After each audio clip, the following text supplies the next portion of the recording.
سلاوورز بینرین هجاج استدین دنگ امریکا لواشنطنا پایتخت بخیراتنا و دکم دوی خلقا نوده جبرنامه هفت رنگ بهویه که خوش و راپورتین جور جور جبخچه چاند و هنری دست به برنامه خواه دکن.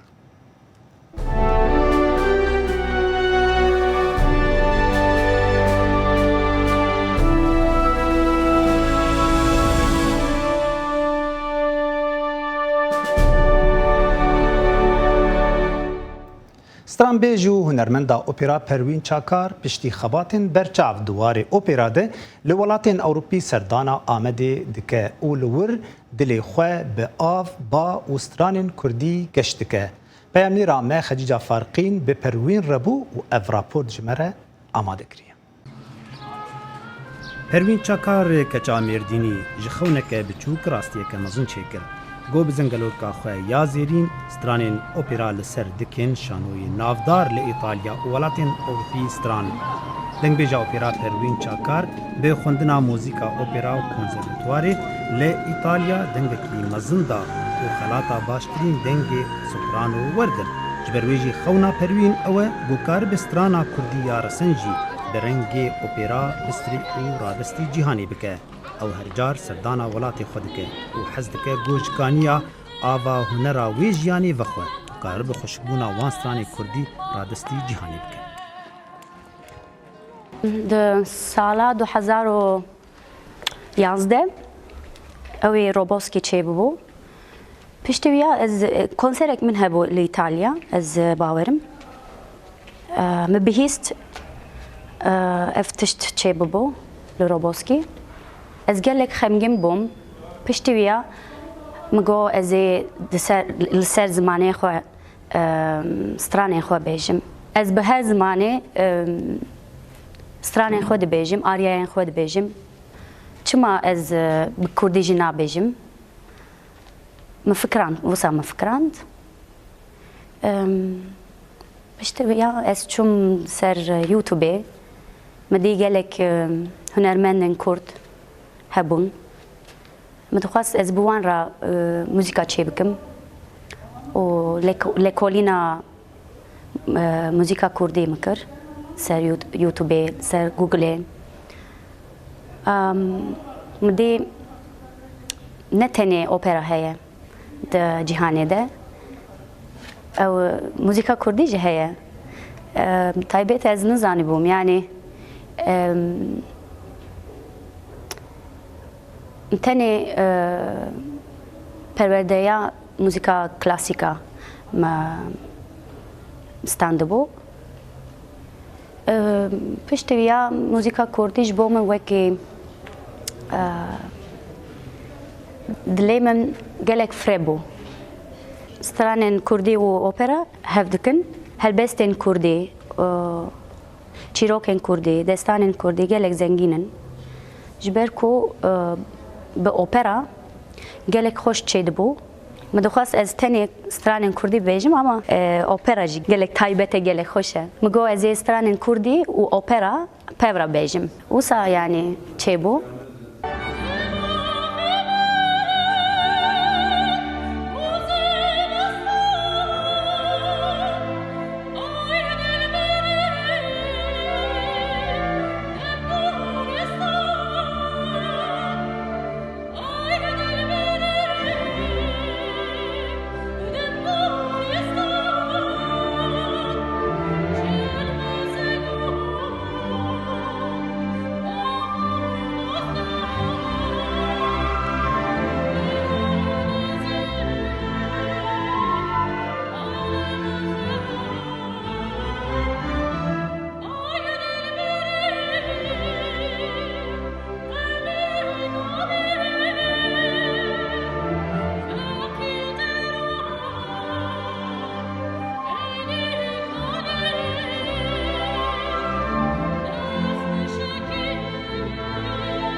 ez dixwazim memuzîn, operaya memuzînê çêkim.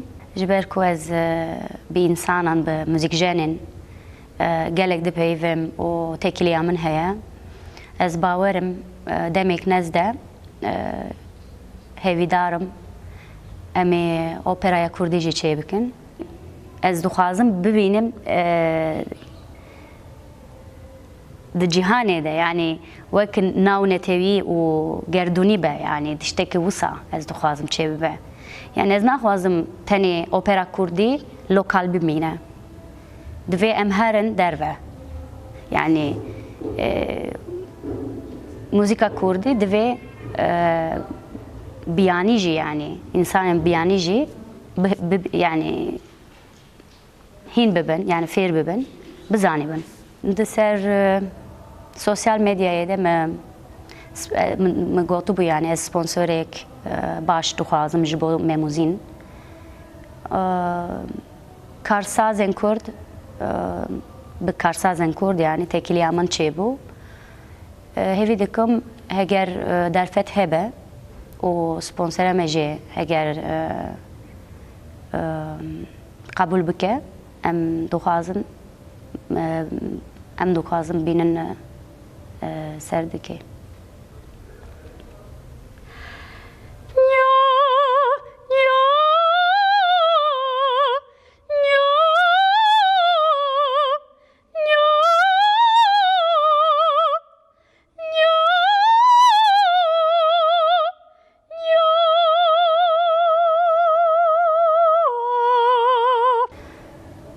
Sê sal bû ez nelvir bûm. Ez niha li Almanya dijim. Dema ku ez hatim ver piçek ez hestiyar bûm, xemgîn bûm. Her der digiş bû cuda ye niha. Nizanim ez xwe yani di vê mekanên de baştır dibînim. Yani rihê min û dilê min, dengê min ez gişa li vir dibînim. Ji ber ku Diyarbekir jî ji bo min cihek gelek taybet e. Albûmê min tune niha ya opera Kurdî. Yekî tenê heye ew ê jî operaya İtalyanî ye. Bon Giovanni, etiketa Bon Giovanni derketiye. Me di ser dîka Teatro Comunale di Bologna li İtalya me çêkir. û albûmekê bi Kurdî ez dixwazim çê bikim ya gelerî. û albûmekê bi duduk, bi piyano û soprano ez dixwazim çê bikim niha ew projeyekî nû ye. Her tişt demê wê heye yani demê wê hene divê em biçek bisekinin înşallah hêvî dikim ê çê bibin gişa. Nuzialite de aborrete così fatali siate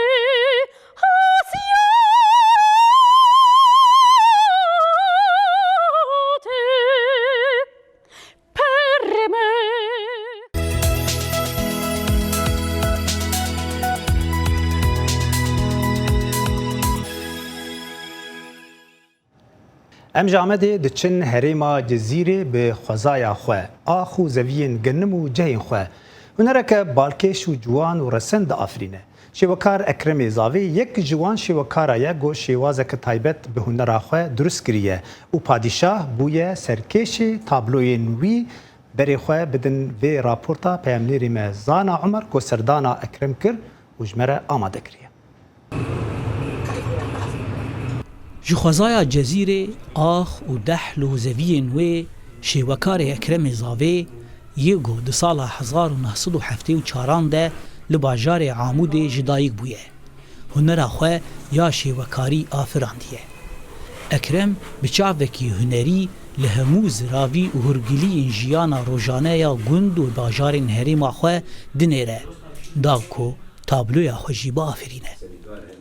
مش خور بيكل شيء كرين آخر تنورة مثلا رسم شيء كرين بطبشوري مدرسة موينة شيء كرين أما بيشتي وينا إنسان جي قاوة تشنال برجع خد بيني بيشكتن بيرجي شيء دبي بيشتي أسهات باجاري حسكي معرض شيبون فنانين مديتن أشوم جاليريات وان أشوم معارض وان أشوم رسمي وان مش خور جريدة ديتن مجلة مديتن مكتب ديتن رسمت قشادية تدبيني بيرقك الشارع مشي تلجلي بيناري تدبيني زغرفاك سر هي يقول سر هنا ما افتش انا قشتك بالا مريدك شين يعني او بخونه يعني قش فن قش كاري هنريه يعني افتش انا مینا نینککی گوهندری مروف پیناسه و اشکره دیکه تابلوین شیوکار اکرم و یکی باش دیار دیکه لورا رنگ رش جیه کی پرمزین دی تابلویا ویده دیگره اکرم دبیجه ریین کرید و نبدو راستیا هری مروفکیه یگو و رشبینیا هندری خواه نابینه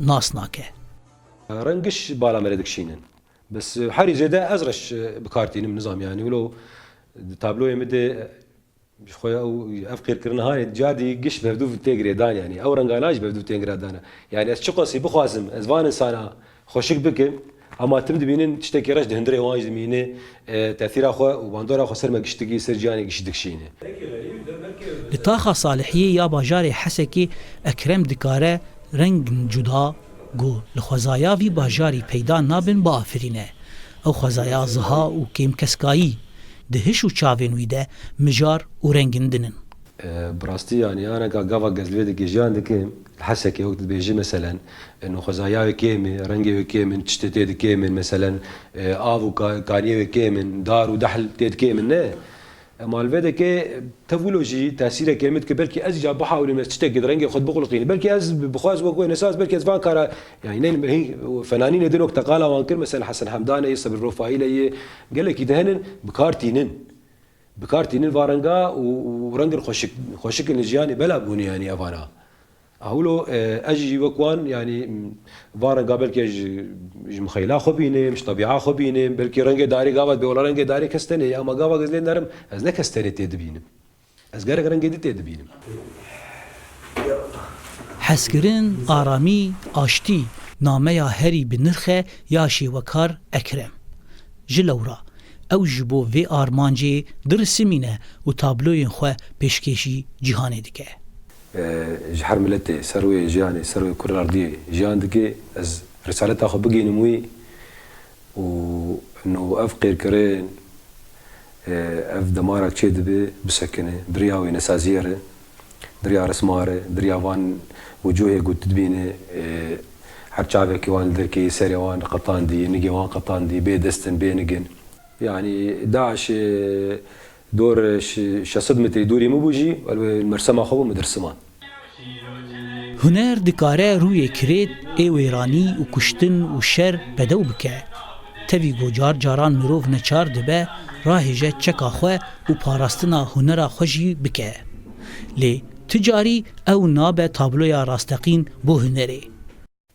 يعني از وقت بيجي تهمبري تراش سلاح او تهات رسمان المرسمه خد دمه كده الفيدا كيس خوازم يعني قانا قازي كي داعش ببين از بكي بين مزيبع المرنقا يعني از جاي بيور كاوستم مش خور بدورون برسمين واجدوا ما بدور شربك كاور مبدور برسمين يعني ام رسمه كيف بدور شيكن ازولو جاني دبينم تنر فیرکرنا شورکش و خودین چاندا کشتن و ویران کرنه بدوبونا جیان و رنگان ریل بر جیانه که آرام بدکه اما دروجي بيد بركي درفت شي ببن ام قارب نار جوان ام عرضك جوار فكر ام رنك رنگ بدنوان او دفترنا بدنوان قلمنا بدن بلكي امزن سروا درواس بلكي نما قارب سنه زاروكن هن تبيجي تبي زاروكن انا الويدك جيان دكن ام قارب بازاروكا اقل شيء جبي حالي خلاص كن يعني جو برنامه حفترك زانا عمر دنگي امريكا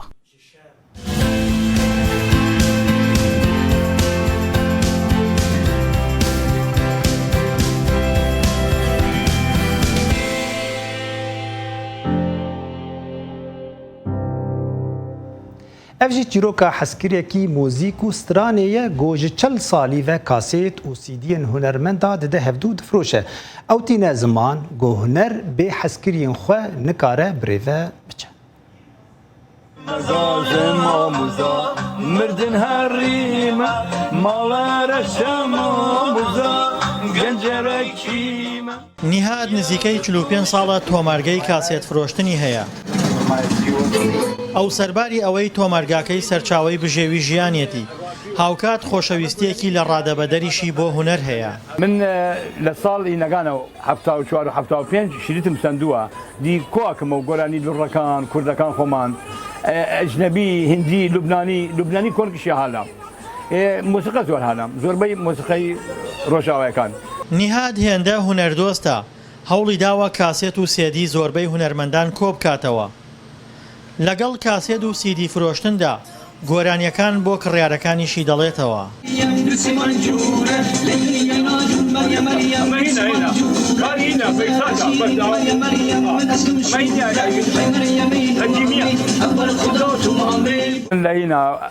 ئەمە لە سویداتوە تقریبا 50 کاسێت وا کەنتری میوزیکم هەیە کەنتری میوزیک ئەمانە کەنتری میوزیکن خۆی کەنتری میوزیک ئەمانە لە دەرەوە هاتمە برادەڕی تێریە برام هەیە ئەرشیب ئەمە کۆنترین شریتە ئێرانی یعنی هین 70 ساڵ ئێران 16 سیدیە ئەمە خۆیە ئەمە کۆنترین ئەرشیفە هین 50 ساڵ 6 ساڵ ئەچیدە دواوە.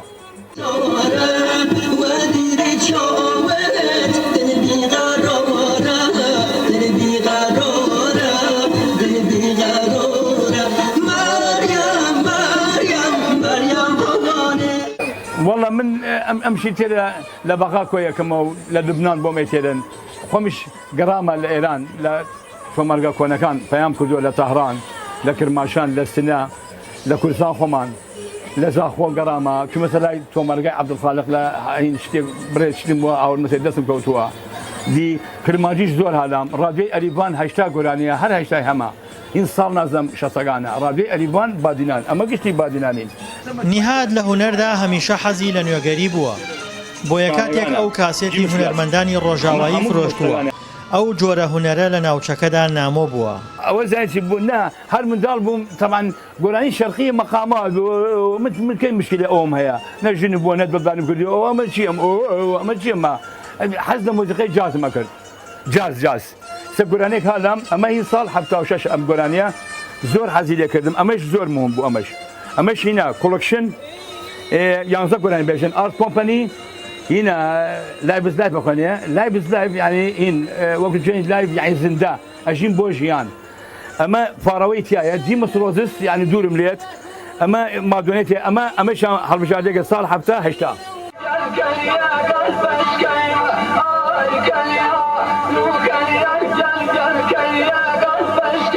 کورد وەختی لە ساڵ 70 هەموو خەنافەسیەکە چاڵۆستانی لەبەر بوو ئەم گۆرانی لێدا ئەمەی لێدا ئەمەش نەبی دیمەزۆرۆس ناو گۆرانەکە یعنی بم بۆ شوێنێکی غەریب نادیار یعنی دوورم خەرەوە فاڕەوەی فاروەی زەیدەی فاروەی دیسم کەم سندەی دیسور کەم سندەی یعنی خۆشت توام دوو ڕۆژ نیهاد بەشێکی زۆری تەمەنی لەگەڵ دەنگی هونەرمەنداندا بەڕێ کردووە جاران لە قەزای خانەقینی پارێزگای دیالە تۆمارگەی هەبووە بەڵام ماوەی زیاتر لە 20 ساڵە تۆمارگەکەی بۆ کەلار گواستوتەوە.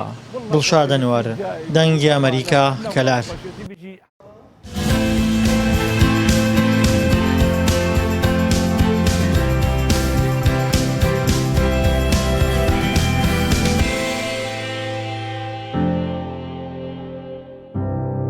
هنرمند مایکل نتزر به هنر خو چیروکا خو یا دراماتیک دین زمان گو بچه آوایی هنر جیاناوی گوهرتیه کابری خو بدن به راپورتی د درباری هنر و جیاناوی ئەم هونەرمەندە ئەمریکیە لە ڕێگەی ئەو پاڵەوانە کاریکاتۆرانەی خەیاڵی دنیایەک مرۆڤی داگیر کردووە سەرنجی زۆر خەڵکی بۆ خۆی ڕاکێشاوە کاریکاتۆرەکانیش بە شێوەیەکی جیاواز بەکارهێنراوە ئەو دەمەی سپایدەرمان و باتمانی دروست کردووە هەرزوو بە نێوبانگ گەیشتووە بەڵام بۆ ئەو کۆتایی کاروانە هونەریەکەی نەبووە ئەو لە شوێنی کارەکەی لە ئیسرائیل بەردەوام سەرقاڵی تێکەڵاوکردنی فیگەرە جیاوازەکانە لەگەڵ کاریکاتۆرەکانی مایکل تێزەری 63 ساڵ لە ئیسرائیل لە ئۆردوگایەکی کەناری ڕۆژئاوا ژیان بەسەرەبە لە دایک و باوکێکی ئەمریکی و دروزی لوبنانی هاتۆتە دنیاوە هەر کەزانی بێتی بنەچەیەکی جووی هەیە ڕووی لە ئیسرائیل کردووە. ڕۆژانە دەگەڕێ و وێنە و پۆتێتی ئەو کەسانە بە خۆڕایی دەکێشێ کە دەکەونە بەردەم خەیاڵ و دەست و پەنجەی قەڵەمەکەی هونەرمەندە. ئیدی وێنەکان یان وەک خۆیان دەبن یان دەیان کاتە پاڵەوانی.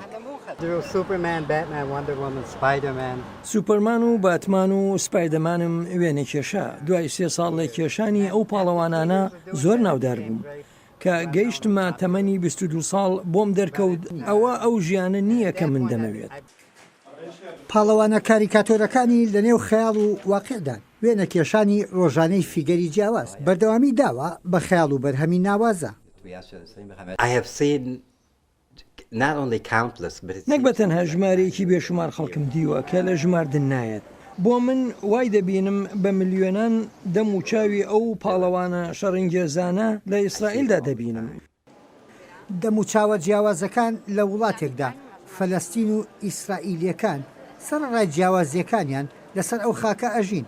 بۆ ئەم هونەرمەندەش هزرێکی زیندوو دەست و پەنجەیەکی ڕەنگینی داوەتێ. هەر شتێکە لە ژیانمدا دەیکەم وێنە کێشانی خەڵک بەلای منەوە گرنگترین شتە کە بکێشرێت. شتی زۆری تایە کەسایەتی ئەو فیگەرە کە من دەمەوێت بیناسم. بەڕای من لە هەمووی گرنگتر چۆن دەگەیتە بەستنی پەیوەندی لەگەڵ کەسەکە. هەر ئەوەش وا دەکات وێنەیەکی تەواو بەرجەستە بێت.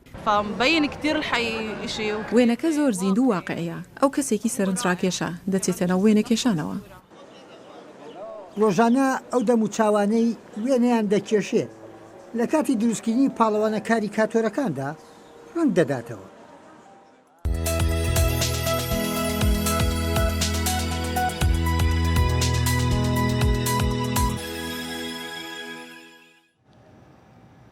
موزیکا بلوز یەک ji şêwazê mûzîka resen li Amerîka û cîhanê ye. Got di serî de ji aliyê Amerîkiyên Efrîqî ve hate afirandin. Lê belê niha cihekî mezin di hunera mûzîk û sema girtiye. Di vê raportê de Avahoma ji Kalîforniya beşek ji Festîvala Navnetewî ya Mûzîka Blues bi me re parvekiriye. سێهەمین فستیڤاڵی نێونەتەوەی بلوز لە شاری مانترێ کالیفۆرنیا بەڕێوەچوو.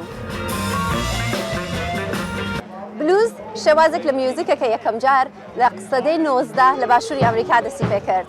ئەفریقی ئەمریکیەکان ئەو کاتێکە خەریکی کار و زەحمەتکێشان لە کێڵگەکان بوون، ئەم موزیکیانە دەست پێ کرد کە هەم موزیکی کاریان بوو، هەم موزیکی دوعاکردنیان. ئێستا بەڵام ئەم شێوازە لە میوزیک شێوازێکی زۆر بەناوبانگە لە سەر تاسەری جیهاندا. بەشدارانی ئەم فستیڤاڵە ئاواتخوازی ئەم موزیکنە چون دەتوانێت ناخۆشی و ئازارەکانی ژیان بە شێوازێکی هۆنەرمەندانە دەرببڕێت.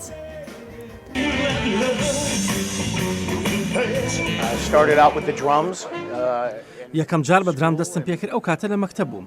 دوایی بووم بە ئەندامی گروپی جاز و گروپی مۆزیکی بەناوبانگ و دوایش دەستم کرد بە گۆرانی وتن. لە هەشتاکاندا بووم بە گۆرانی بێژی سەرەکی و لەو کاتەوە گۆرانی بێژم. من زۆر حەزم لە شاری مانتریەیە، شوێنێکی جوانە بۆ ژیان بۆ گەشتیارانیش. ئەم فستیڤاڵی نێونەتەوەیە 3 ساڵە بەڕێوە دەچێت و بەڕێوەبەرانی کەسانێکی زۆر باشن. پەیامی من بۆ مۆزیک ژەنە گەنجەکان ئەوەیە بەدڵ بە گیان خەریکی مۆزیک بە و هەستت داڕێژە بۆ هونەر. فستیڤاڵی نێونەتەوەی بلوز 3 ساڵ پێش ئێستا دەستی پێکردو من بڕیارمدا بەشداری تێدا بکەم. من بە میوزیکی بلوز گەورە بووم. لە دیترۆیت میشیگان لەدایک بووم و لە ئەلەباما گەورە بووم. لە ئەلەباما بێوچان گوێمان لە بلوز دەگرت. تەنانەت ئەوانەی کە لایەنگەری بلوزن ناهێڵان دژواریەکانی تەمەەن بەرگیری لە هۆنەرەکەیان بکات.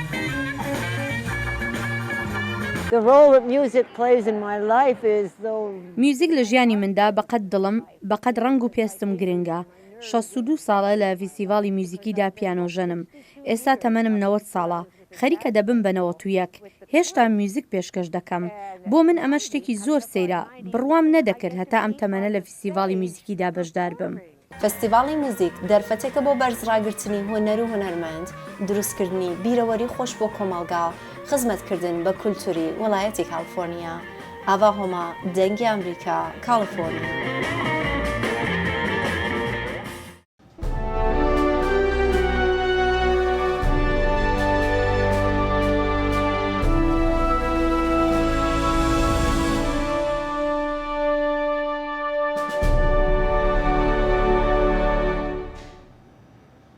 هنرمندا مکسیکی فریدا کالو نیشانک مزن ده هنرا جیهانی دیه و یادنی جی میناکک نافدار دوار مافی جناده جیانا وی پر دراماتیک و تراجیدیک بو لیبلی هنرا وی هر و هر مایه تاروجا ایرو و جیهان هر دم پیشاد به خەڵک لە دەور و پشتی شارەوانیەتی لە باشووری شاری مەکسیکۆ ئاهەنگی 112 ساڵەی لەدایکبوونی فریدا کاهلۆ دەگێڕن لە ڕۆژی شەما 6 مانگی حەوتدا لەگەڵ نمایشێکی ڕەنگاوڕەنگ تا لە ڕۆژی لەدایکبوونی نیگارکێشی بەناوبانگ ئاهەنگ بگێڕن بە پۆشینی ئەو جلوبەرگانەی هەروەک نیگارکێشی بەناوبانگ پۆشیوێتی چەندین کەس ڕێ و ڕسم و ڕێپێوان بەناو ئەو گەڕەکەدا ئەنجام دەدەن کە ماڵی فریدای لێبووە و لەوێ ژیاوە لە خانوویەکی شین کە ئێستا مۆزەخانەی فریدا کاهلۆیە وە زۆر جەختی لە ئێش و ئازارەکانی ڕەگەزیمێ کردووە وەک خەتەنەکردن من زۆر حەزم بە نیگارکێشانە من هەوادارێکی سەرسەختی هونەرمەندی بەناوبانگی مەکسیک فریدا کاهڵۆم کە ڕەمزێکی زۆر گرنگی هونەری بەناوبانگی مەکسیکە هەروەها من بڕوام وایە کە ئەو ڕەمزێکی بەهێز بووە بۆ پشگیریکردن لە مافەکانی ئافرەت بە تایبەت ئێستا ئەمە فستیڤالێکی زۆر خۆشە هەمیشە خۆشیە کە تۆ کەیف و خۆشی لە ناوەڕاستی کۆیەکان دەبینیت کاهلو دوو جار هاوسەرگیری کردووە و لە ساڵی 1954 کۆچی دوایی کردووە لەنێو هونەرمەندانی مەکسیکدا ناودارترین هونەرمەندی نیگارکێش بووە کاهلۆ لە تەمەنی هەرزەکاریدا بەهۆی ڕووداوی شەمەندەفەر تووشی شەلەل بووە کاهلۆ لە 10 ساڵی کۆتاییدا بە تەواوی گەشانەوەیەکی بەخۆوە بینی بەهۆی نوانەکانی لە ناو مەکسیک و جیهاندا ئێمە ئەو کاتە بچووک بووین کە ئەومان ناسی یارمەتی ئێمەیدا کە بە ئاگا بین لە سۆز و خۆشەویستیمان بۆ نیگارکێشی هەروەها وای لە ئێمە کرد کە کۆیۆکامان خۆش بوێت لەبەرەوەی ئەو کاتە من لێرە نەدەژیام بۆیە خۆشەویستی من دەستی پێکرد بۆ لای وێنە و نیگارەکانی بۆ لای چاونەترسی بۆ لای خۆشەویستی و بۆ لای ئاسوودەیی ئەو ژیانی ئەو لە ڕووی هەستی بەرامبەرەکەی ناڕوون و دوو واتای جیاوازی هەبوو ئەو پشتگیری لە مافەکانی ئافرەت دەکرد و دەیویست لە جیهاندا بەناوبانگ بن فستیڤالا پەیکەران لێ فەرەنسا وەکو گەلێک جاران دەست پێ کریە لێ بە لێوێ جارێ تایبەتە ji ber got پەیکەر ji pûş pêktên birastî tiştekî balkêş e kaberî xwe bidin vê raportê bêçawa hunermend karin tiştê normal dê jiyanê de bikin huner 12 پێکەرساز ji seranserî cîhanê tenê 5 roj hebûn ku peykerek dروست bikin ji ka û pûş li bajarokê Alpine. Tîma peykersazin li Twanî ya bi navê Kamilyon, xelata pileya yekem ya pêşbirkê bi destanîn ku peykerê wan li ser şêwazê kimkimokê bû. Tîma peykersazin Rûsî ya bi navê The Power of the Subconscious pileya duem bi destanîn û tîma ji çîk medalya bronz bi destanîn. Her yek ji van peykersazan 600 kilogramên ka û 400 kilogramên pûş hebûn da ku bikarin peykerên xwe diriz bikin. Peykerên wan wê bi dirêjahiya havînê li ser rêyên Alpine bimîne da ku xelk lê temaşe bike. Binerên hêja gişin dawiya vê bernamê hevîdarim got raportên me bi dilê we be heyanî bernamagdinê her şad û bextewar bin.